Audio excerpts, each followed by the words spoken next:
Hello students, welcome to online classes of Yashdeep coaching centre. कक्षा 10 के गणित में अगला चैप्टर की तरफ हम लोग चलते हैं। जैसा कि पिछला चैप्टर जो हम लोगों ने त्रिकोणमिति का परिचय पढ़ा था खत्म हो चुका है। उसी से संबंधित अगला पार्ट है त्रिकोणमिति के कुछ अनुप्रयोग, जिसके बारे में हमें अध्ययन करना है कि उसका अनुप्रयोग कहाँ है। तो पहला अनुप्रयोग है ऊंचाइयाँ और दूरियाँ, और इसी को हमें पढ़ना है, ऊंचाइयाँ और दूरियाँ। तो त्रिकोणमिति का यह अनुप्रयोग करके हम किसी चीज की ऊंचाई या किसी चीज की दूरी मापते हैं। इसलिए हमें कोण की जरूरत पड़ती है। तो अब कोण जब किसी चीज को देखेंगे तो हम या तो हमसे ऊंची होगी या तो हमसे छोटी होगी।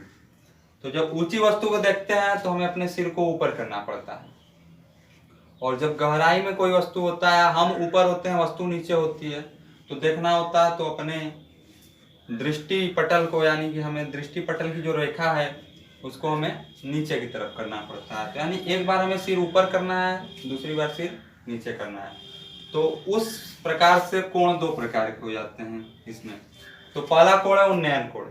जैसे मान लीजिए हमें कोई ऊंची वस्तु देखनी है, जैसे मान लेते हैं मीनार है हमारा, यही तो मीनार हमसे ऊंचाई होगा। हम मान लीजिए यहाँ पर है, ये हमारा नेत्र है, तो मीनार के क्षैतिज स्तर पर, यानी कि सीधे जमीनी स्तर पर हम खड़े हैं। तो अब यहाँ से यदि हम उसके शीर्ष को देखेंगे तो उसके शीर्ष और हमारे नेत्र के बीच, इसके शीर्ष और ये हमारा जो नेत्र है, इसके बीच एक रेखा का निर्माण होगा।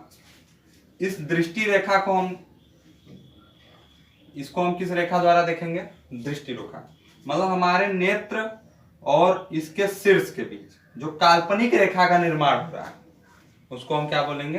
दृष्टि रेखा।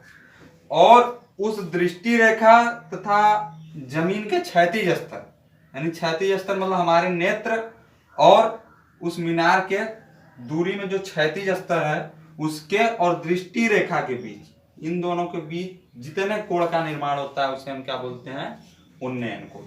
तो यानी कि उन्नयन कोण एक प्रकार से हम कह सकते हैं कि इसको बनने के लिए हमें अपने सिर को ऊपर की दिशा में करना पड़ता है, यानी कि जमीन के क्षैतिज स्तर और दृष्टि रेखा के बीच जो कोण बनता है उसे हम क्या कहते हैं? उन्नयन कोण। चलिए, तो दूसरा कोण है अवनमन कोण। इसमें हम जब ऊपर से नीचे की दिशा में देखते हैं, ऊपर से नीचे की दिशा में देखते हैं तो उसे हम बोलते हैं, उस समय अवनमन कोण का निर्माण होता है। मान लीजिए हम कहीं ऊंचाई पर खड़े हैं तो नेत्र हमारा भी ऊंचाई पर होगा। इस ऊंचाई पर मान लीजिए कि यही कोई छत है, इतना ऊंचा, इसके ऊंचाई पर हम खड़े हैं और नीचे जमीन पर कोई वस्तु पड़ा हुआ है कुछ दूर। तो जब उसको हम देखेंगे तो दृष्टि रेखा क्या होता है? उस वस्तु तथा हमारे नेत्र के बीच जो काल्पनिक रेखा का निर्माण हो रहा है, हमारे नेत्र और इस वस्तु के बीच, हम ऊपर खड़े हैं, वस्तु नीचे है, इसके बीच जो ये काल्पनिक रेखा का निर्माण हो रहा है उसको हम क्या बोलेंगे? दृष्टि रेखा। और हम जहां देख रहे हैं वहां से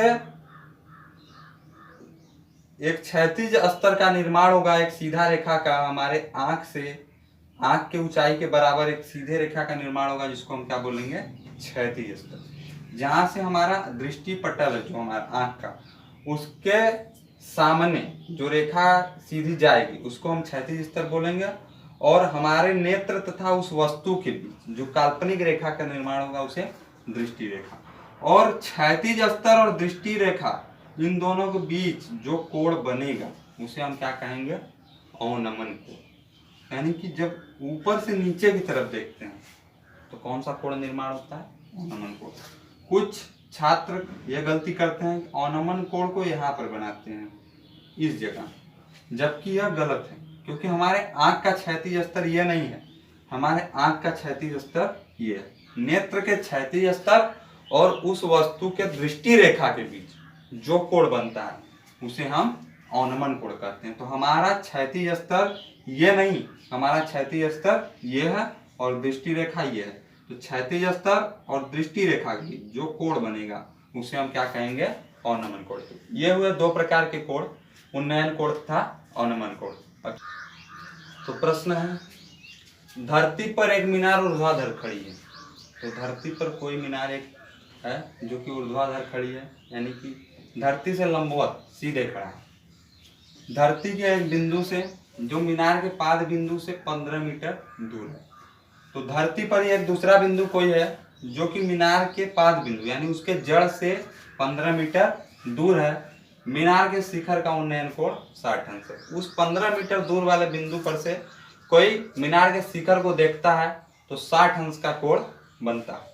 अब हमें बताना है मीनार की ऊंचाई कितनी है। तो हम मान लेते हैं कि ए बी एक मीनार है। ए बी क्या है? एक मीनार है। ये धरती से लंबवत खड़ा है और बी इसका पाद बिंदु है यानी जड़ है। कह रहा है इस पाद बिंदु से 15 मीटर दूर धरती पर ही कोई दूसरा बिंदु है। तो इससे 15 मीटर दूर या तो हम इस दिशा में होंगे या तो उस दिशा में। तो जिस दिशा में आपकी इच्छा उस दिशा में आप बना लीजिए। तो इससे 15 मीटर दूर मान लेते हैं कोई बिंदु हमें क्या है? सी। बी से सी की दूरी कितनी है? 15 मीटर। या मीनार का पाद बिंदु और ये उससे दूर 15 मीटर। तो इस 15 मीटर दूर से हम देखते हैं तो मीनार का जो शिखर है, ए क्या है? शिखर है। बी क्या है? पाद बिंदु है। तो सी से जब शिखर को देखते हैं तो उन्नयन कोण कितने अंश का बनता है? 60 अंश का। अब हमसे कहा गया है कि मीनार की ऊंचाई बताइए, यानी इस ये ए बी की ऊंचाई बतानी है। तो हम मान लेते हैं कि मीनार की ऊंचाई कितनी है? x metre. इस ए बी को हम कितना मान लेते हैं?